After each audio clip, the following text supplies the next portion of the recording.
ఎప్పుడైనా మీరు 30 సంవత్సరాలకు పైన అయింది మీరు మూవ్‌మెంట్‌లోకొచ్చి, ఒక్కొక్కసారి కొన్ని తెలియకుండానే అటు ఇటుగా వెళ్తూ ఉంటాం మేడం. అలా వెళ్తున్న మిమ్మల్ని మళ్ళీ సరైన మార్గంలోకి మిమ్మల్ని తీసుకురావడం జరిగిందా పత్రిజీ? చాలా సార్లు జరిగింది. కొట్టి చెప్పారు, తిట్టి చెప్పారు. మనస్సు ఆత్మ యొక్క జ్ఞానం తీసుకుంటున్నా అప్పుడు ఏ స్థితిలో ఉన్నానంటే, మీకు దక్షయజ్ఞంలో శివుడు గురించి చెప్పాను. ఈశ్వరుడు, శివుడు, పరమేశ్వరుడు, విశ్వేశ్వరుడు, అఖిలాండేశ్వరుడు, ఇవన్నీ పోస్టులు.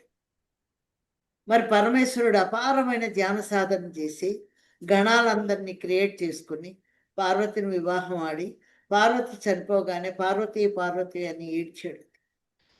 అంతటి పరమేశ్వరుడు ఎందుకు ఏడ్చాడు? ఆయనకి ఎంత ధ్యానం ఉంది, ఎంత జ్ఞానం ఉంది, ఎన్ని క్రియేషన్ సృష్టించగలిగే శక్తి ఉంది. మనందరి ప్రాణానికి మూలకారుడే ఆయనది.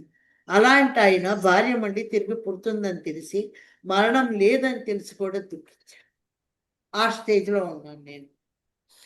ఎన్ని పైలోకాల జ్ఞానం తెలిసినా, ఎంత ఇదైనా కూడా కొన్ని కొన్ని మానసికమైనటువంటి ఆలోచనలతోటి కొంత దారి తప్పడం జరిగింది. అంటే పరిపూర్ణత లేక, అర్థం చేసుకునే శక్తి లేక, కొంత కొంత తెలియని ఇన్నోసెంట్ తోటి కానీ, తెలియనటువంటి విధానంతో అందరూ మాస్టర్లే అని కానీ ఇలా కొన్ని జరిగింది.